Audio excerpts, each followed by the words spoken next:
Okay, everybody, welcome to our ninth episode of Star Chat. This is your host, David Wallace. We are lucky to be joined this evening by our wonderful guest and dear friend, Viviane Chauvet. Lowell Johnson is hosting our program, and we have a few people that have popped in to listen. I know Robyn's here tonight, and maybe we'll have Nathan later. Viviane, such a treat to see you and to have you on Star Chat. And of course, Star Chat is originally created by the Taurus ambassadors and the Galactic Council of Scientists in order that I translate information currently to make scientific information simple for folks to understand and to report on the workings of things like Space Force and NASA occasionally. So I do bring things up about global pollution threats and belligerence from governments, but it's not just about that. It's also about communing with tribe and also getting to let people know about the message of hope that comes from above. Lowell, would you like to say hi to Vivian and just, Yeah, God, it's just been a while since you guys have been absolutely. together. It has been. The last time I saw Vivian face to face, the three of us were having dinner at your Airbnb at the Shasta conference. That was a great night because we really had a chance to get to know one another outside of the conference. So I don't want to spend a lot of time. I want to really hear Vivian, but I'm excited because there are more people that are showing up for the tribe that don't know the nature of beings like Vivian.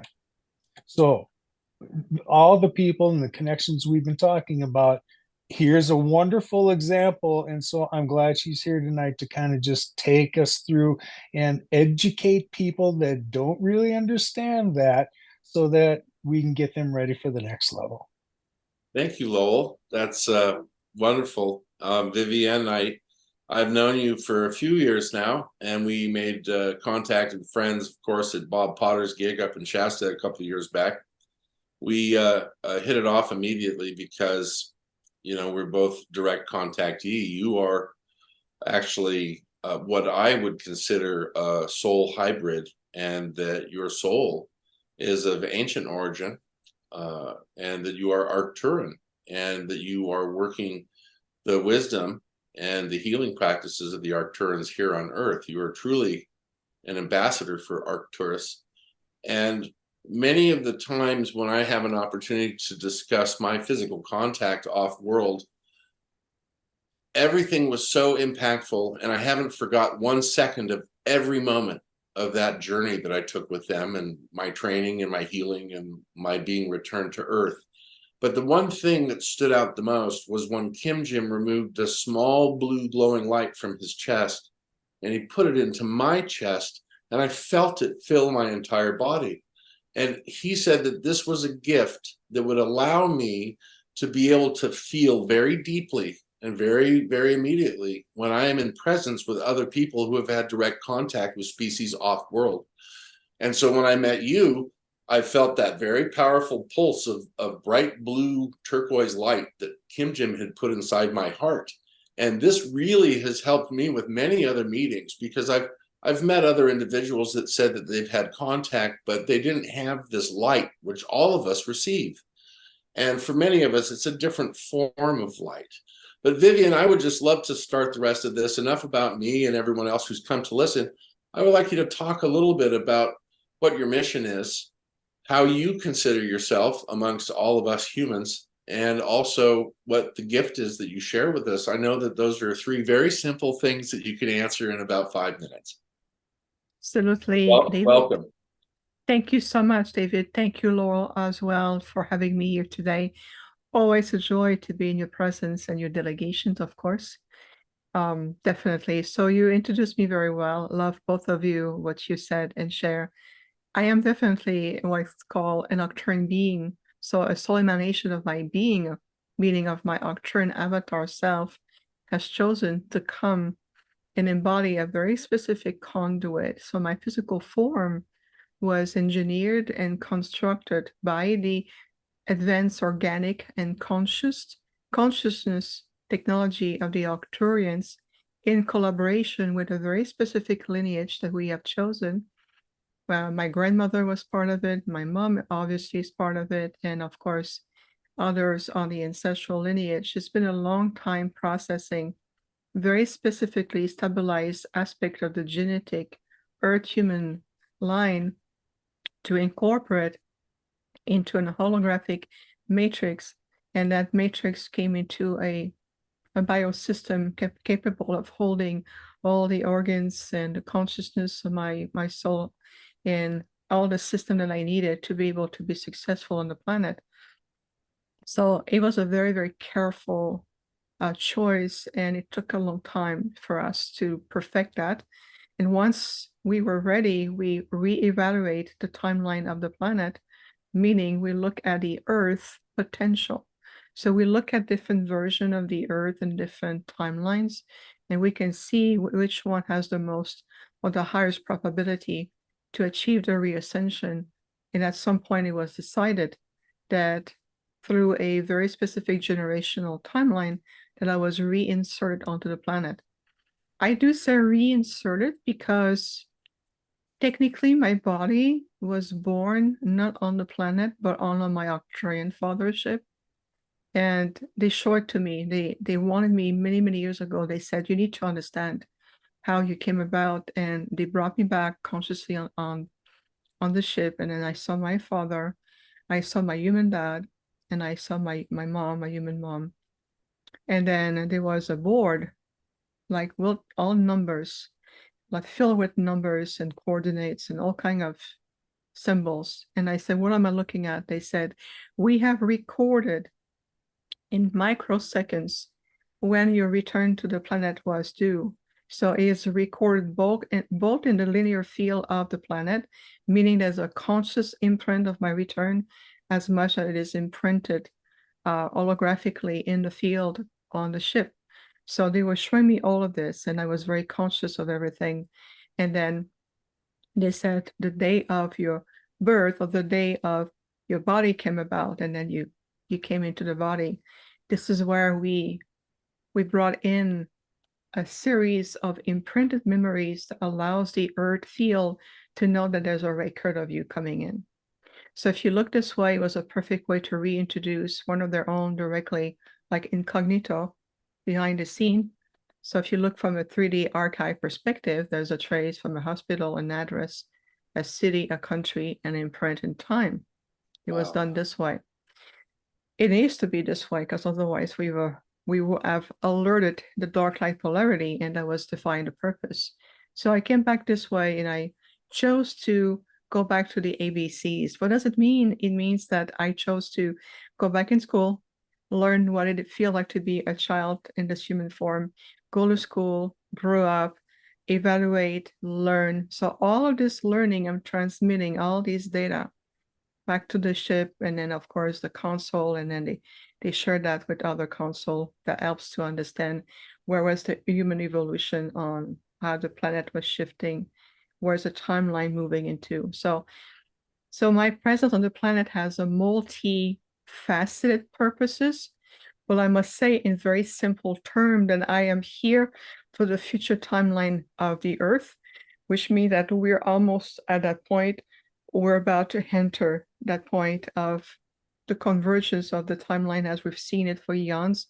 And we're finally coming into that point starting in 2023. And I would say the next 3 years, 24, 25, 26 are extremely crucial. And this is where the other level of my work will really begin.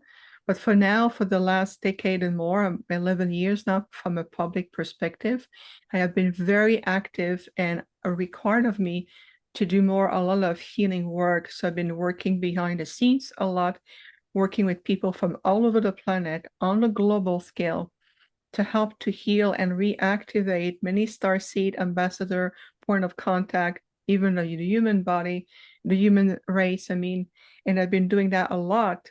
And I have done over at least 22,000 private healing sessions.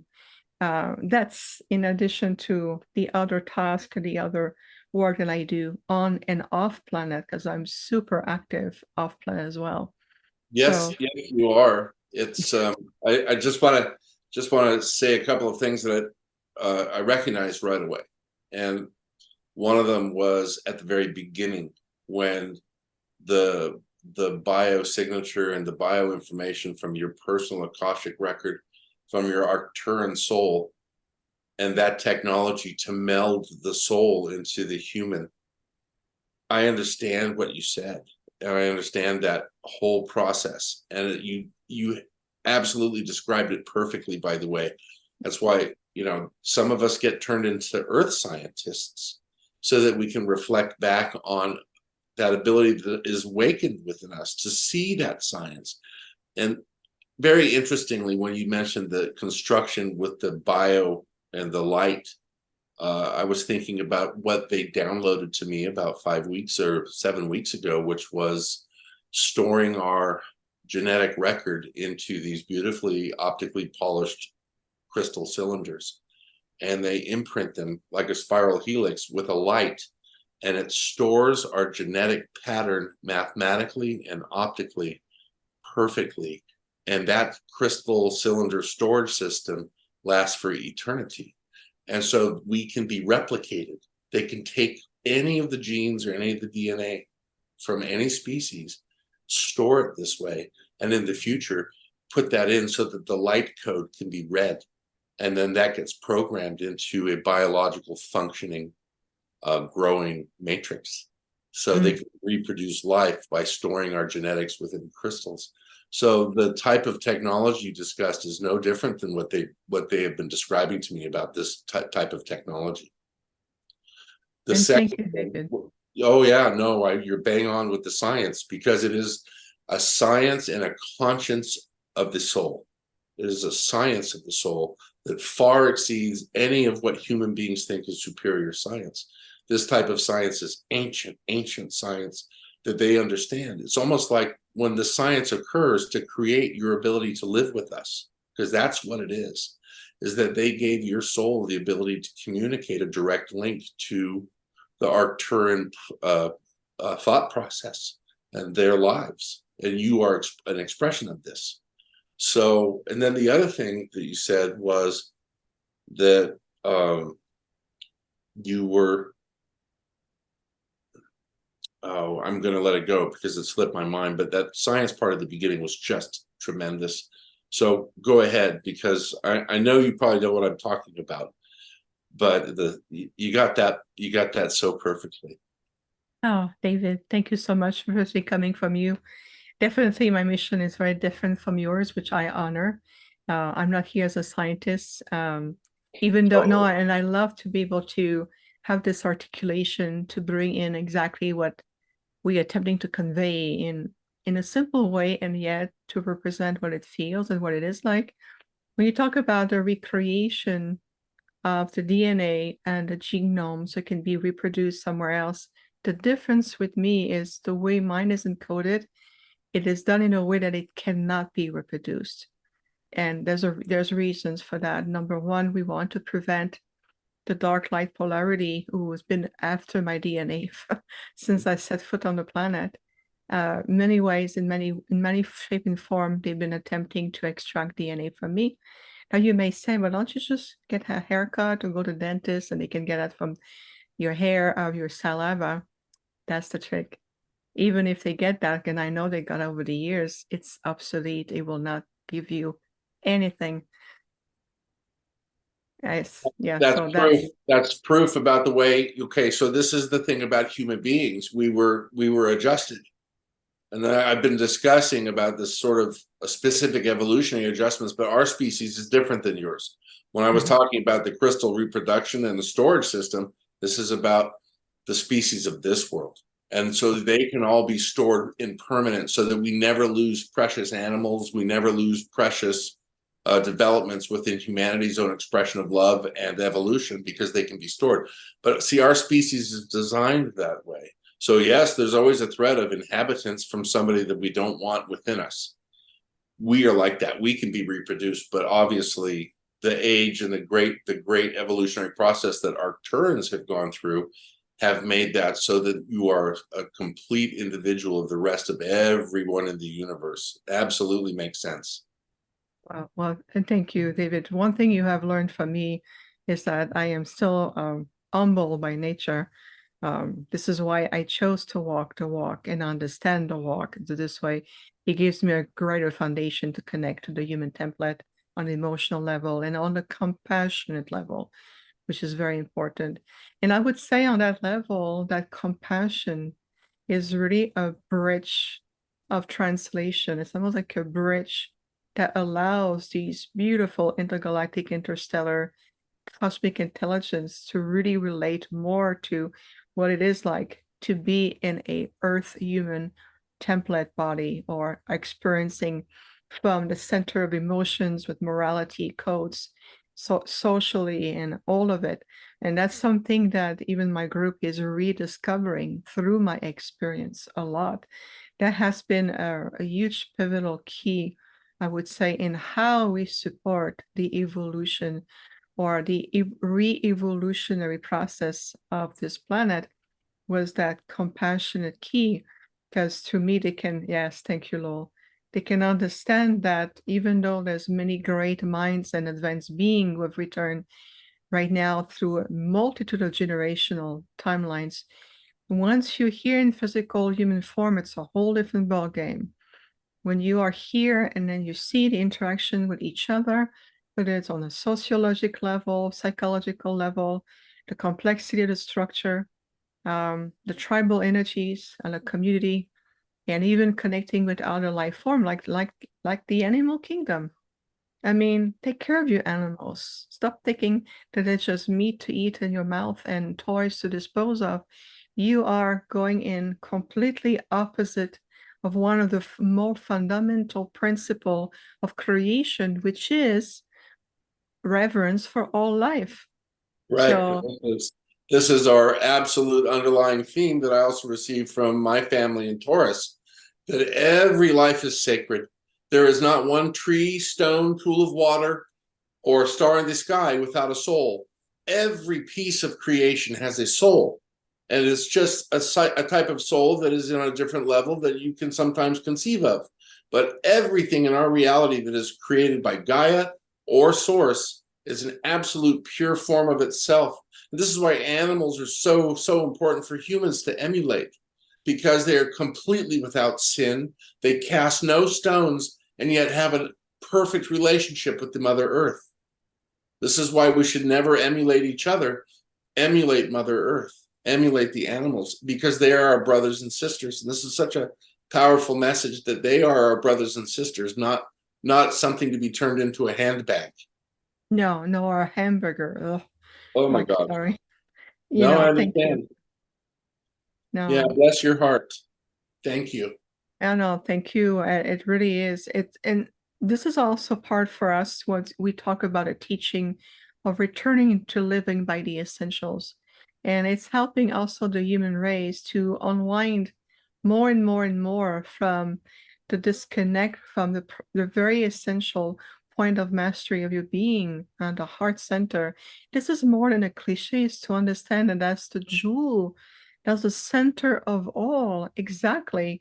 I mean, I look at your own experience, David. If you were just primarily retracted into the logic, 3D logic mind, in a sense, even though you have a background as a mathematician or a scientist, and I work with other scientists around the world who comes to me to help them to evolve, none of it would be possible because they knew that you will have to go through the threshold of the barriers of the retracted field of the limited 3D logic mind in order for you to reopen and understand the full spectrum of what is this experience is about, as opposed going around and going, OMG, I got abducted. Look what happened to me. No, that's an interpretation of something extremely more powerful, cosmic, universal, agreed upon. It's a recognition of soul, recognizing other form of soul intelligence. So that heart center, everyone, is primordial. It's essential. It's divine. And so going back to that place allow you to open up other field of higher vibrational perception. And this is why you start to activate what we call your multidimensional sensory points. And what does it mean? It means that you're transcending the limitation of your 3D physical template. What you feel, what you touch, what you see. But this is just corresponding to the filters, to those centers I've taught you. So we moving out. I know I see you laughing right now. Well, it's just so true. And okay, so one of the things I'm careful not to do is to assume that I'm doing the best job I can when I'm explaining something. Vivian, you are so clear. You have such beautiful clarity. I just wanted to say thank you for that gift of information, of confirmation of heart healing energy, and our ability to walk away from this dimension and let it go, because this is not an extrapolation of the divine. This dimension is one of the many, many facets of different realities. And so my mind, when I was healed by Kim Jim and my forehead was touched and he put his hand on the back of my head, it was almost like the top of my head opened like a lotus flower. And I had this cosmic consciousness of all the divinity, of all the wonderful things going on. My whole head opened up and it stripped away everything I thought was real in that one moment. And it just was so mind-blowing. And I guess they had to do it to me that way instead of a slower learning process, because I know a lot of us have the luxury of a slower learning process. And the other thing that I forgot earlier that I was going to say when I had my my mental moment was that you are doing what we all discussed 2 years ago. Listen, everybody, all of the ambassadors, including Lowell, including Robyn Rice, probably Andrea, probably Nathan, but everybody that we know that are legitimate have all received the message to go out and travel amongst the people, to go out and take the message of hope, take the message of divine compassion and opening our souls up to the divine gifts of the universe, which are available to us every moment of reality. And so, Vivian, you have been doing that job. And Lowell is my other friend. He's been traveling all over California into Arizona now, talking about the same thing of hope and new realizations. But Vivian, you've really been out there. Not only have you healed or helped to heal 22,000 souls, you just got back from a big trip to Egypt and then a little bit of time after that in the Mediterranean, didn't you? Yes, that's a really good point, David. This year, 2023 for us has been more boots on the ground, where my group literally brought me through different opportunities and different network, really to different specific sites around the globe. I mean, in 1 year, not only we start working with the Lemurian master in Maui, which was pivotal to reconcile already an aspect of what we were going to do many months later in Greece. But we started in Maui with the Lemurian master there, and then we went to Costa Rica, which was a huge dismantle of a very heavy network in South America there. And I can tell you, we got so many pushback because what we were doing was just going against the grain, and yet it's called the Blue Zone, and it's beautiful in its own way, and I honor that. But the work has been there. It's been like we were like pushing against the grain, and then I can feel like with like a pushback with the dark light polarity. I can feel that it was like a dance almost between the yin and the yang. So that was a huge point right there in Costa Rica. Then we went to the UK. We went to Glastonbury, and we went inside of Stonehenge at sunrise. We were granted permission by the English Historical Society, and my group and I went inside. And one of the things right away that I felt is I was going back to see old friends. And once I entered the site, so you have to think about, it's 5:30 in the morning. We're entering inside of Stonehenge. Upon entry, the guardian says, "Little hybrid, what took you so long?" I bet you felt that feeling of homesick, right? That homesickness and remembering all the love. Did you feel that? Incredible. I mean, to the point, and I'm going to skip a few things, but to the point that when we was time to leave, because they watch you, there's a guard, more than one, there's two of them that circle the site and watch everything that you do. And then so everything. But I blessed them because we were still there, and thanks to them, we were there. So I was grateful. But once we left, I was weeping. I didn't want to leave such old friends behind I haven't seen in such a long time. I was weeping, like walking, and my head was going back, like, I cannot leave you again. And they said, you're not.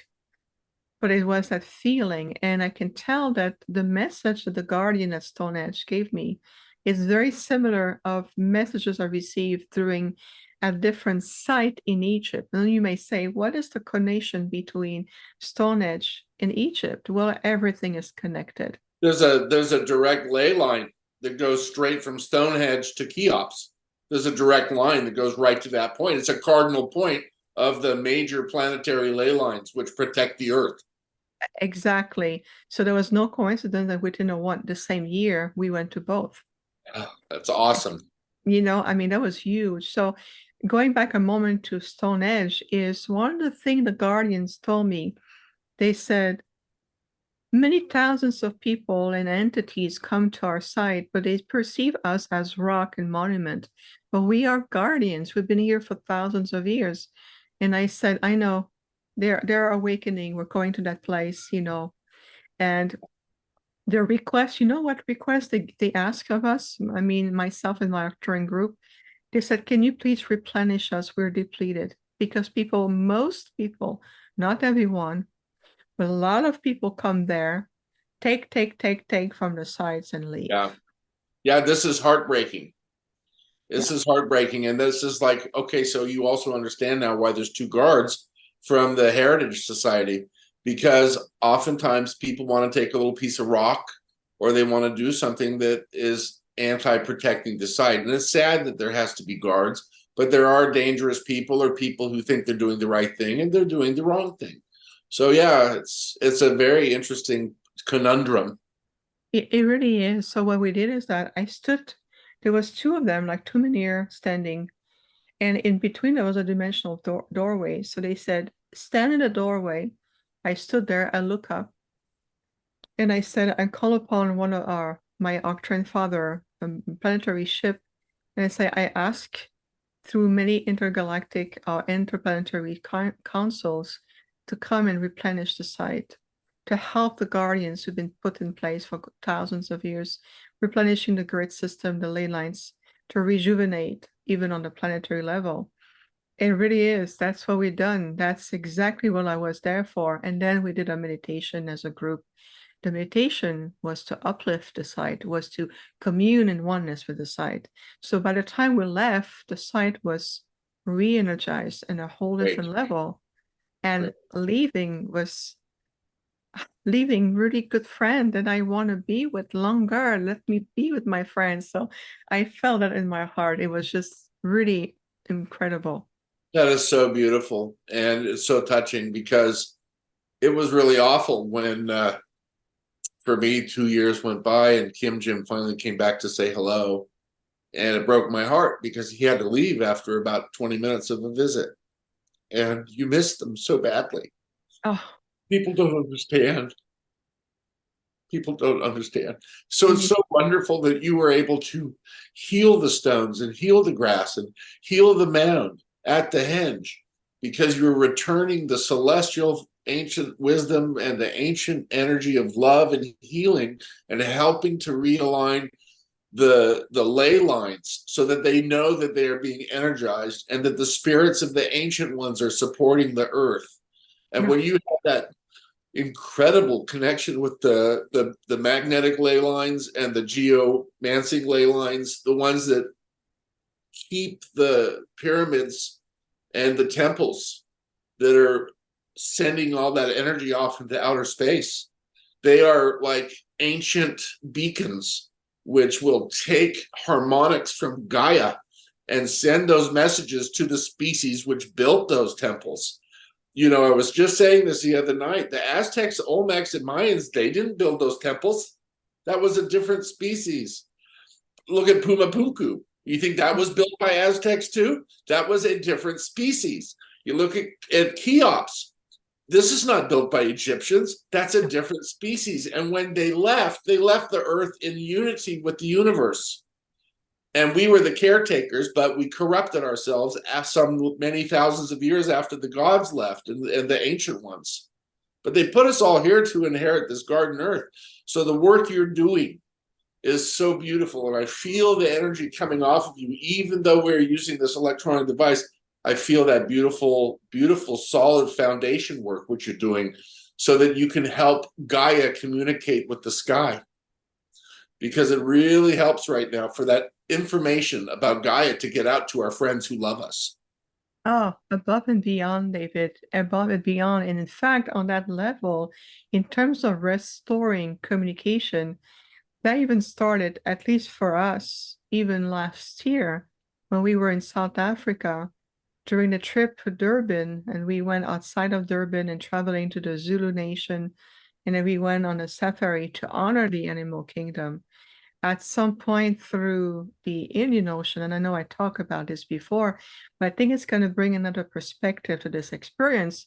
When I came across this interdimensional aquatic race that's been coexisting in the ocean with Gaia for a very long time, but they are only in a certain part of the ocean, and it has to be around the Indian Ocean. They came out, one of their delegates came, a very tall aquatic being, humanoid, 2 legs, coming straight to me, tells me point blank, telepathically, I'm not interested in the human aspect of your journey. I'm here because you're Nocturian. And goes right behind me and touched with 3 fingers, 3 points, right? 3 points, very specifically on the left side, the left lobe of my brain. And I'm like, Father, I'm like, hello, what's going on? And so my father came on my right side, says, allow it. Your body is designed for this. Your conduit is designed for this. So I said, okay. And then what the message was, just to make your point, David, is at that moment, which is already more than a year and a half ago, going on 2 years, is an ancient transmission was finally restored after being disrupted for so long. Wonderful. Wonderful. Oh I my mean, God. it was incredible. I could physically feel the being holding 3 points on the left side of my brain. And he tell me, it's trade, it's business. You come, I know who you are. I see you're built that way. I'm not here to talk about your human experience. No interest in that. I come because of who you are. And then I have this being on one side. I got my grandfather coaching me on the other. And then I said, I stood there. I was sitting, looking out to the ocean. I had my eyes open, soft gaze, and I went into this gentle, transcendental space, and I said, on behalf of who I am, may the transmission be restored. And then I saw this beam coming etherically directly from the depth of the ocean, so to speak, from the core of the planet, come out of planet and said, that signal, you have no idea how far it's going to go. Oh, yes. Oh, yes. Wonderful. Yeah, this is what they do. They make this, okay, so they have to touch our brain. They have to reach in and touch you. I've been touched this way several times, and each time within a period of, a week to maybe 3 months, 6 months, when they make that connection, it gives you clarity, and it allows you to see things of every nature, and it allows you to not react to the things that are not within your highest nature. But it protects you, because the more that you see as a seer, the more that you feel as a conduit, the more protection you need to be given, so that you do not succumb to some of the sadness.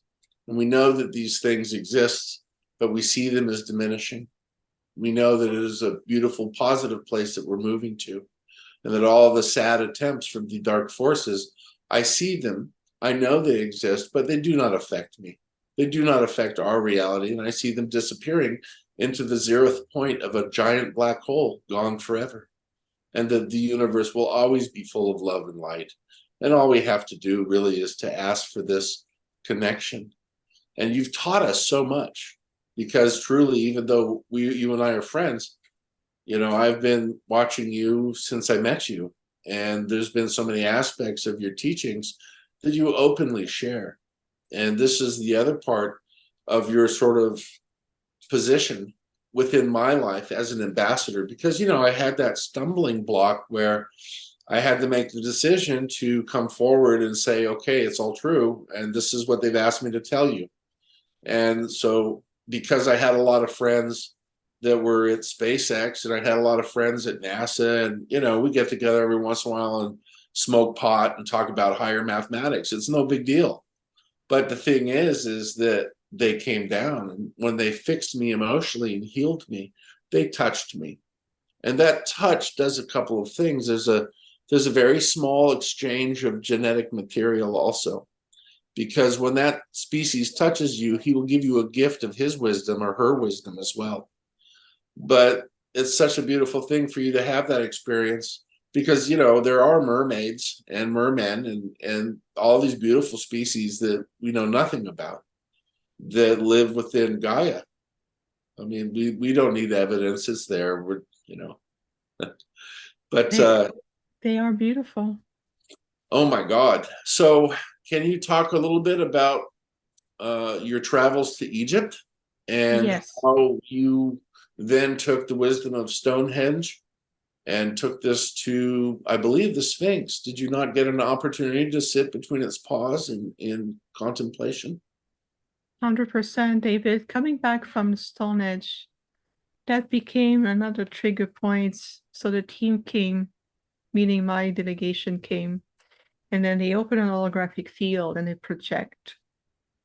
You know, they will project imagery or secret geometric energetic patterns or languages, communications. And it kept showing me the Sphinx. So we went in the future timeline for Egypt, going into the Sphinx. I saw the paw, and they said, you must enter the Sphinx this way. And they showed me how. You must sit on the left hand side of the paws. And you're going to touch the wall behind you. You have to make contact. Also, make sure your hand goes deep into the sand. Connect. Oh And my then, God. yeah, that's what they said. And then they showed to me for 3 months in a row. I was being shown that. So the essential part of going to the Stargate, to go to Egypt with the Stargate group was for me for the Egypt part, the Sphinx. And what took place at the Sphinx was phenomenal because, again, because of genetically how my physical conduit, even the way my brain is wired or my chakra system, I have some additional configuration, if you would. And Uh-huh. yeah, that's Yeah, well, they have necessary. to. They have to do it. Otherwise, you know, it's like if they didn't do what they did to you to make you able to live as Vivian, but also have an Arcturan soul, if they didn't make those bio adjustments, you would just freak out. The human brain doesn't work that way. They have to do these gifts and this everything from touching to uploading and downloading. And oh my God. I'm All of sorry the, for interrupting and laughing. It's just I know what you're talking about. It's so familiar. I love it. I knew you would. That's why my team we're allowing ourselves to speak that way because we know. So it's so much more fluid. It's really wonderful to be able to let Yeah. everything flow more naturally. Oh yeah, you're not preaching to the converted because you're one of my teachers, but you know we're right there with you, and I know Lowell is feeling this too. He must be having kittens right about now. Of course, so naturally, and we know we're in your presence. We recognize that. So Okay. the Sphinx was the essential part of me being there. And the other component was a reconciliation between the 3D reality as it has evolved, I must say that word that way, versus the encoding the knowledge of the sacred site and what they represent. I'm going to go back to the Sphinx in a moment, but allow me something important. And I know both, of course, you too, Laurel, but David is going to touch you particularly. I know that. Many of the masters or the guardians of many sites have asked me the same question. What happened here? How come life has evolved and degenerated to that point, they were shocked. Many have asked me the question, and I said, why do you think we're boots on the ground? We took extraordinary measure for an extraordinary point in time of a planet to finally return into a celestial form and a reascending form. Remember, we are reascending. Right. You don't need that. I don't need to do that. I've already gone through that. When I go back to being an Arcturian, I'm already an ascendant being. There's nothing fancy about that. It's just a statement. So I'm looking at the city, Carol, for one thing, extremely heavy. Luxor was a little bit better because it's agriculture. There's more water energy, more green, which elevate even the oxygen level in the air. Abydos is horrible. I mean, it's been cut off and it's on its own. Remind me of Mad Max movies. Yeah. Literally. And I feel for the life, all life evolving there. And so each time we're moving from one side to the other, I'm entering a sacred site. The masters, the guardians, the portals, the walls start to talk to me. I'm having all of these revelations. And you turn around, you go back, you leave these sites, and you retract back into such a ball of polarization. And the masters goes, we left in a blink of an eye, and then you come back to reconnect with us, and we look about the discrepancy of life around what happened. And I never had a desire to go to Egypt. It was just my choice. I told the team, I said, physically, that's going to be I won't be able to pull it off physically to begin with. They said, you'll see, the time will come, but we'll be there. And well, I did pull it off, and I have been getting a lot of help. But once we get there, and then I saw life, I mean, children wants to sell me Kleenex, and pregnant women are hoping I'm going to give them $1. If I give them 3, they started me blowing me kisses. Yeah. And I'm like, no, you're more than that. You forgot.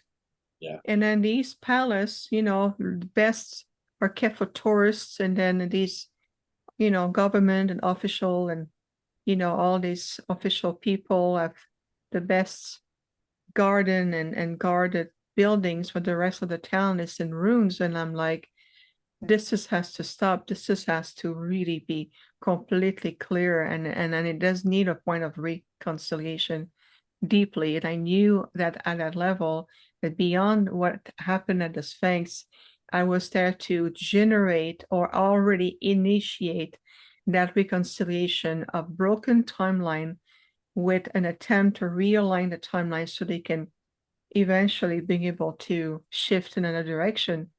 Yeah. And I know that we made a lot of waves when we were there.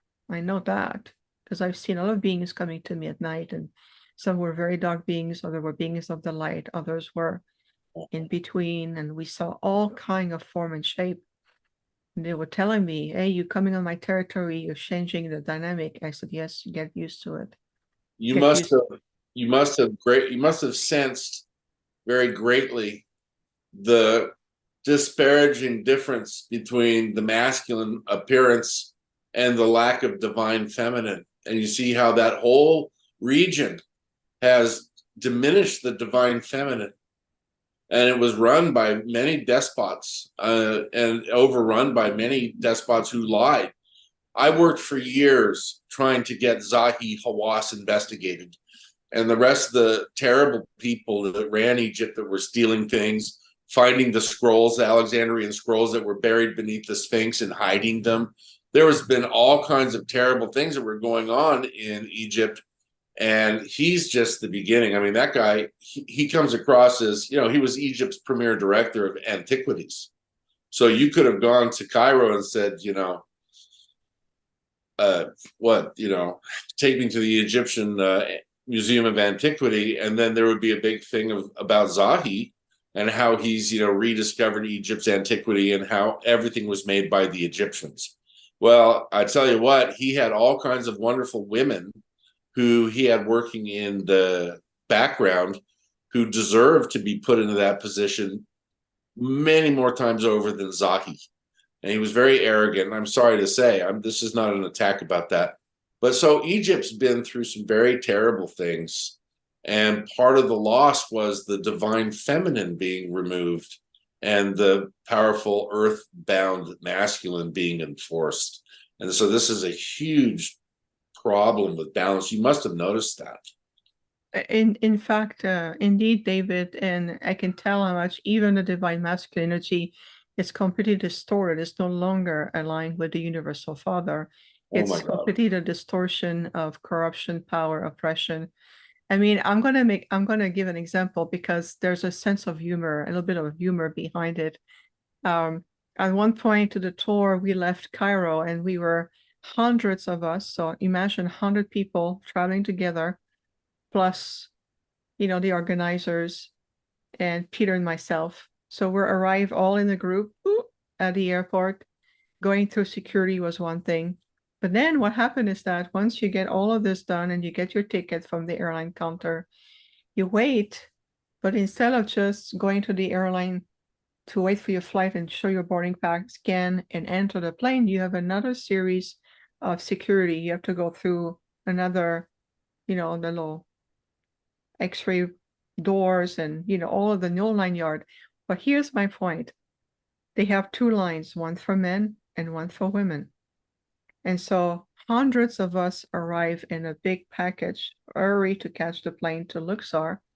And I would say more than 95% are women. So at first, the men, there was a handful, including my husband, went to the line for men, and there were two men doing security. And then the women line got so big, they went like, oh, fudge like eating fudge. Sure. I'm gonna go to the other lines, and we flooded both lines with all women. The men in their face, they were like robot, overload, not knowing what to do, overload.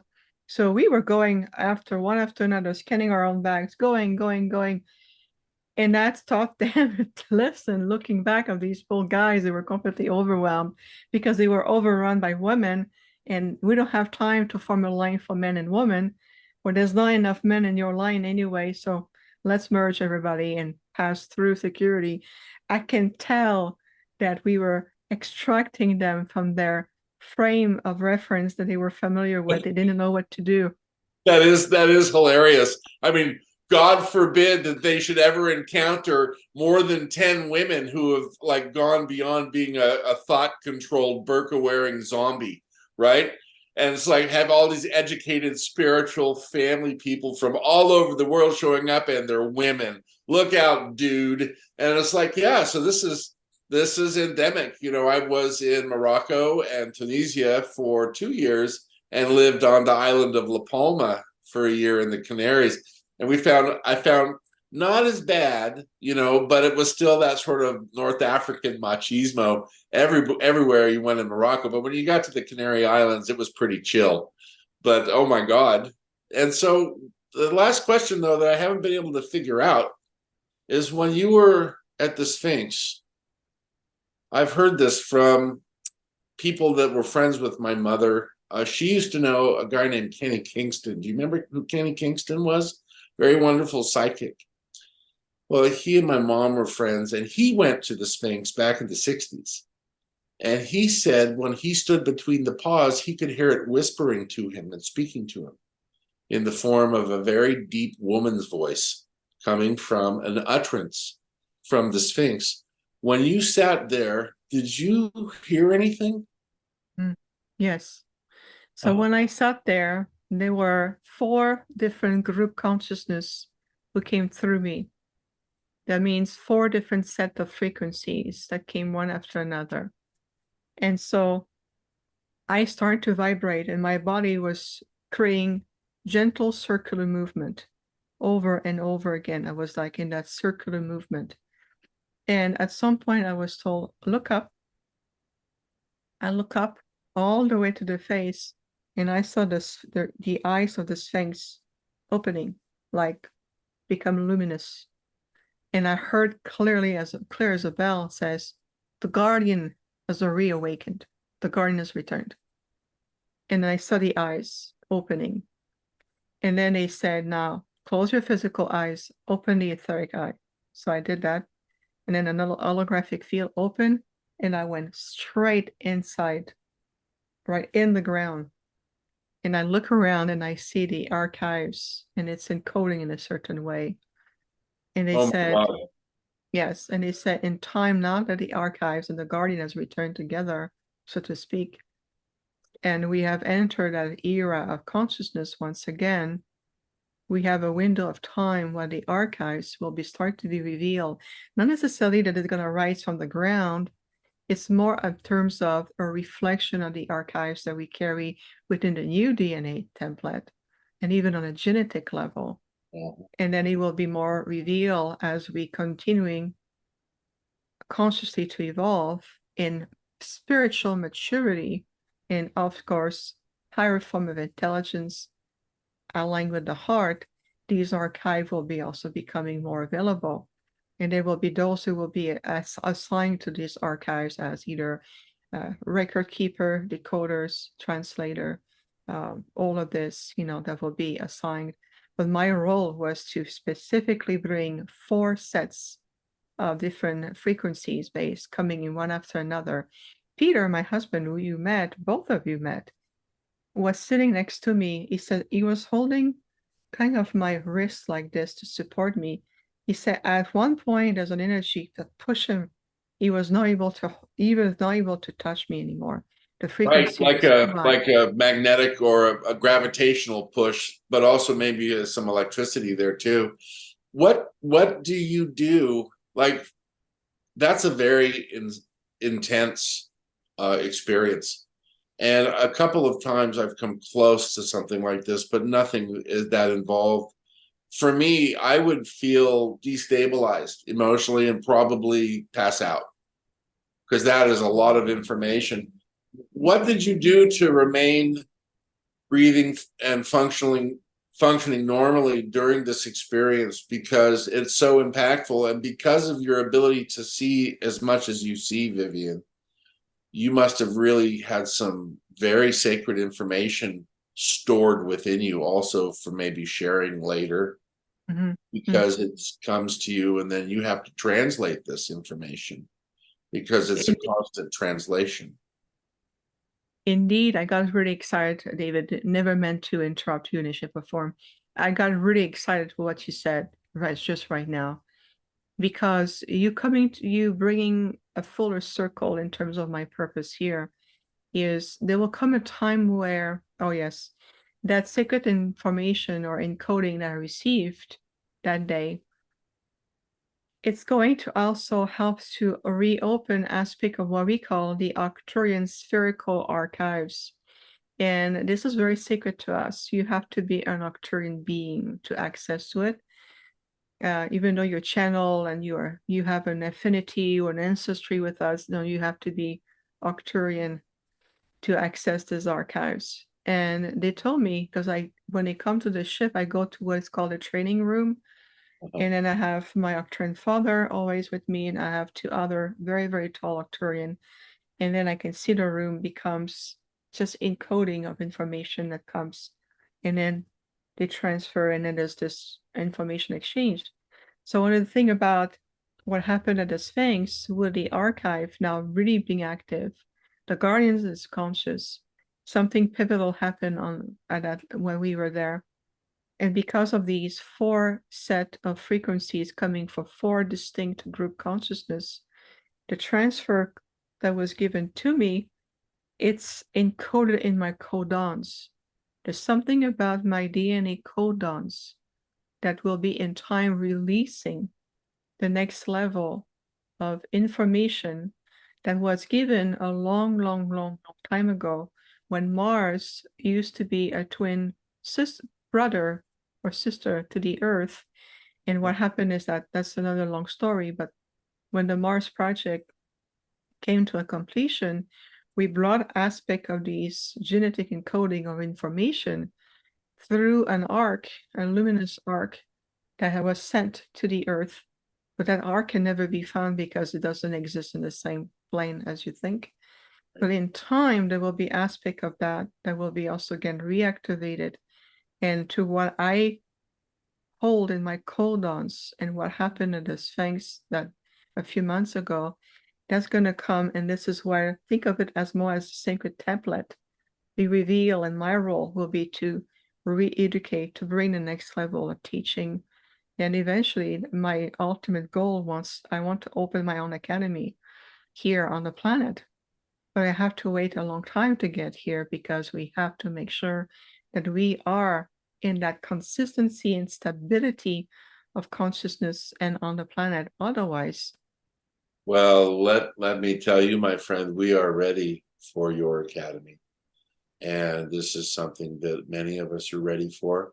There will be other mystery schools and schools of thought that will be revealed to all of humanity from the many ambassadors across the world. And one of the, and believe it or not, just on my last podcast here on Star Chat, I was discussing the Ark, which the Ark's ships that come down to preserve life. And it takes huge swaths of forests and ferns and all the animals and the mushrooms and the soil, and they take them away for safe storage on bioengineered or engineered planets that are storing life to populate life to other planets. So the Earth is a great form of life, and the myriad life forms of our brothers and sisters are also encoded. Now, when you receive the encoding, did they say anything about it being something that would be released on its own? Or are you going to travel to some place to activate this encoding in order to recharge some of these energy fields and these energy areas? And then if I might also add on, when you were with the Sphinx in presence and the ancient spirits there, were you bringing in the connection from Stonehenge? And what was the reaction from the Stonehenge energy that you carried with you? to answer the first fold, which is a great question, David, is yes, there is a counterpart. There was a twin set of frequencies released at the same time that as of the Sphinx, what was happening. So the next phase that the team will have to send me, hopefully in 2024, will be Uluru in Australia.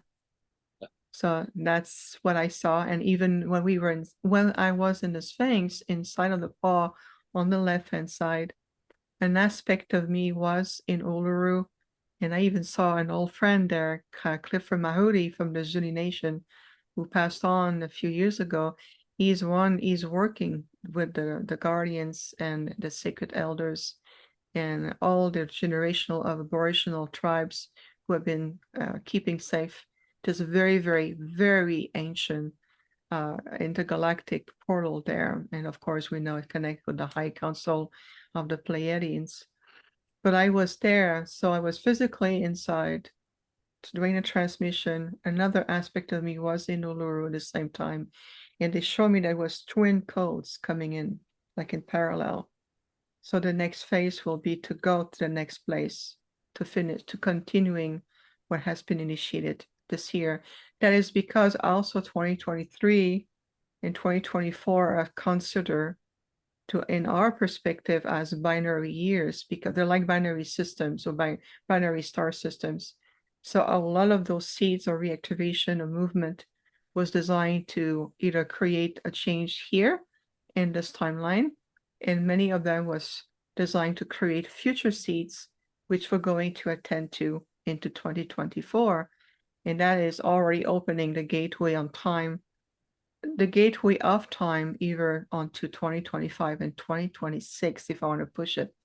But to answer that question, yes. So the guardians at Stonehenge, knowing that we were right in the same alignment of the sacred ley lines, it strengthened. There was a strengthening of energy going on. I can feel like it's almost like I want to make it very, very simple. Like your internet connection is very slow and you're not able to communicate with your friend in Australia, let's say. And then we come and we boost your optical system to the point that what was diminishing the feed, now it's been accelerated. So that the feed between you and your friend in Australia become like super fluid, and it's strengthening that communication both ways, right? So Right. receiver and transmitter are really super fast. So something similar took place where the transmission both ways got really amplified. And so the feed from one side to the next, even they are geographically located in two different points on the planet, are being amplified with each other. So the transmission of encoding, it's really, it's the speed of thought, but I can see that there was a strengthening of the network that took place, to make it very simple. My little friend Toth has been sending me messages because Kim Jim's been very, very busy. And one of the messages was to stay in touch with all the ambassadors about traveling and sharing our experiences. What we have here, everybody, is a perfect example of the truth, because Vivian is living this life. She's not talking about something that somebody else did. Vivian is living in this life and sharing her experience on a much broader level than many of the human beings who have been tasked with this great message and this great need to help us heal ourselves. And Vivian, I'd like you to talk just a little bit about the meditation series that you have commenced to, and I think you've just released number 4. And it's been, as soon as I discovered you were doing this, I made a point to leave work at like 2:30 in the afternoon and be absolutely silent, except for Dr. Bombay, my cat. And I close the door of my study and I listen to your show. I go flat on my back and I start my own deep breathing, because I do Qigong. And so I start to begin my cyclical breathing pattern, which I need for singing my Indian liturgy, which I've treated you to once. And so when I get into my cyclical breathing, I put on your meditation.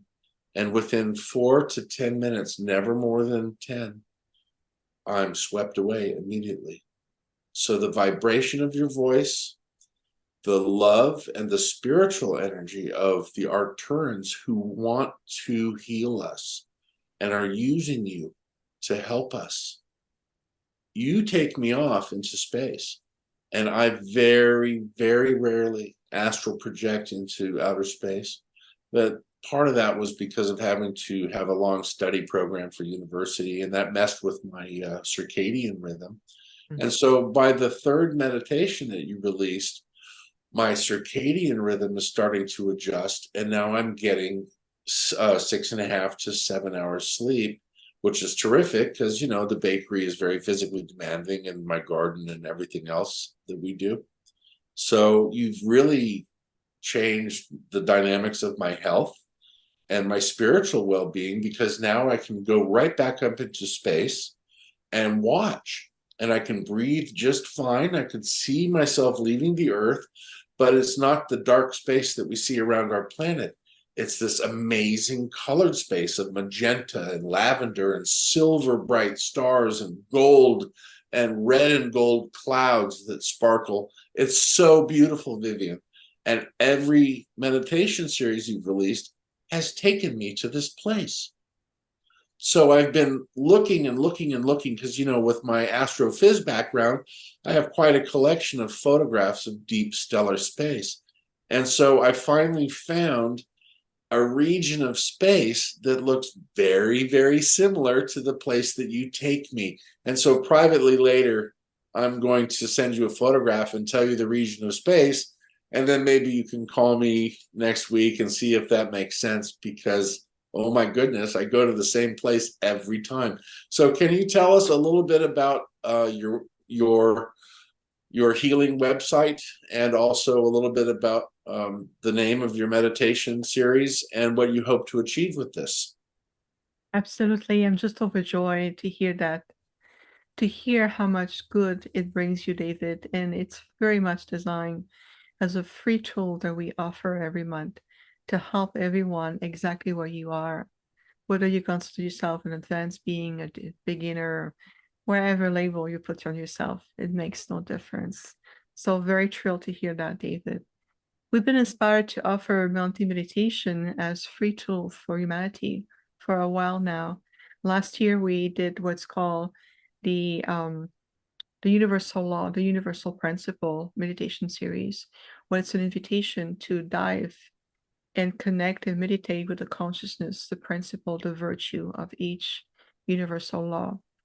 Then after that, we started a few months ago what's called the Rays of Creation series. The Rays of Creation, again, is an opportunity to take you to where you need to be. Like for you, David, you do your practice, it resets your body, it resets certain part of biological program due to university and all of those things like that, and take you out of body to a place where you know this is your point of connection. The rays of creation are truly, think of them as cosmic intelligence, are part of the creation in the form of rays. And each ray has very specific encoding, virtues, energies, and it will speak to you in different way. Like the fourth ray, which just did not too long ago, I would say a few weeks ago. It's already on my YouTube channel. It's for free. You can watch anytime, day and night.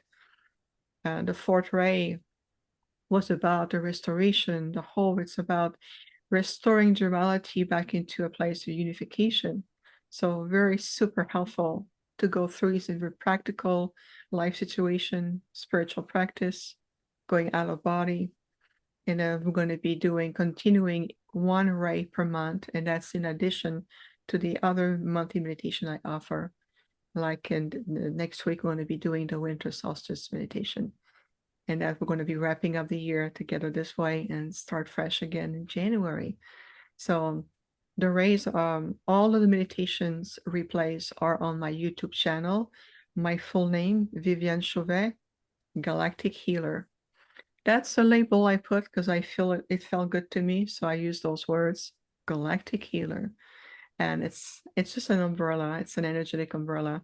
But you can find me on YouTube that way. And we have an entire section dedicated just for meditation. And as I said, you can watch them day and night, regardless of your time zone on the planet. It's available. It is such a sweet and gentle gift. And you are a sweet, gentle spirit. And I admire the great mother within you, the wonderful wife that you are to Peter. He's such a dear guy. And I'm sorry about his little mishap in the tool shed with the power tool. I'm sure that you have been really, really busy, and I am so deeply honored that you can come to Star Chat and share with Lowell's community, indeed the Star Chat community, and all the people who have come for a little clarity, a little love, maybe some evolutionary thoughts, and a chance to take a brief repose from the daily things that we see all around us. And what we want to do is impress upon everybody that there are many, many wonderful people who are working for Source, who are working for their angelic guides, who are working for the many myriad of star families who come through us and speak to us about doing these works and to be selfless and to be helpful and to heal. Well, I've always said I'm not a healer. I'm more of a translator, and I suppose that's true because I am a bit of a scientist or a mathematician. But the experience is no less heartfelt. And my experience, and indeed you, dear listener, your experience is no less heartfelt than anyone's. And we've admired ourselves in the face of this beautiful information that we receive. And now it's time to turn that around just like a bright beacon and share that beautiful information and the knowledge that we receive together. I hope very much that Lowell's community and Vivian's community can come together, and that we may reach out together and take each other's hands and to share the love of community and the love of healing to one another and stay friends forever within this arena and the scope of recognition. Our friends from above love us very dearly, and Viviane Chauvet is a component and a crucial part of this expression of love from the universe. Everything will be well. Remember to keep hope within your heart and to keep charity and kindness at all moments within your thoughts. all of the things that we see that we are not too sure about are diminishing and going away. And 24, 25, and 26 are going to be bless-filled and blissful years of change for all of us. Vivian, I can't thank you enough for being on the show. And I know Lowell would like to pop on and say adieu for now. And anytime you want to come and join us, I can tell you right now, we love you, and the Taurus Cloud ambassadors love you, and so do the Galactic Council of Scientists, Taurus.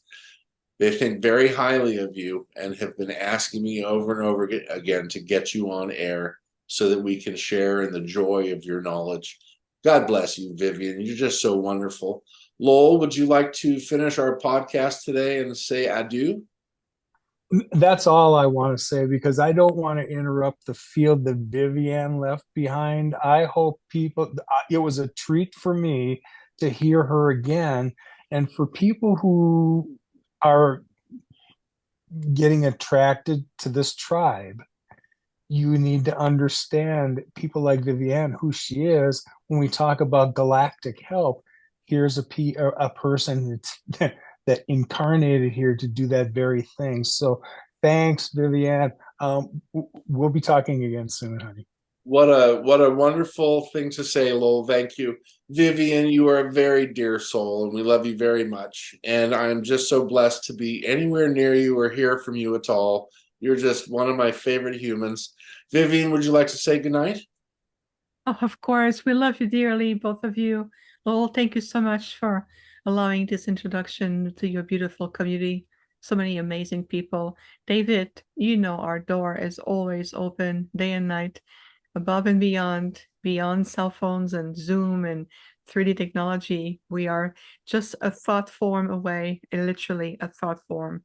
And so there's such a beautiful collaboration and partnership with the Taurus delegations, our delegation from the realm of Arcturus, and so many other Star Regency Council and beyond.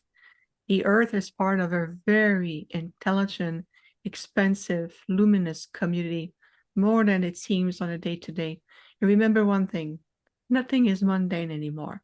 So we have to shift even on the linguistic level, how we put labels. Let's release ourselves from these 3D labels.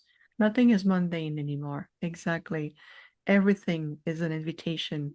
Everything become a moment in time, a kindness, a spark of light, a ray of hope, a ray of restoration. All of it, it's accessible to you right here, right now. Why? It's because of who you are, literally. So we will be honored to be back as always. Thank you for allowing us to share some aspect of our wisdom. I know there will be more, and it's always a privilege. So thank you very much. Much love to you. Thank you, Vivian.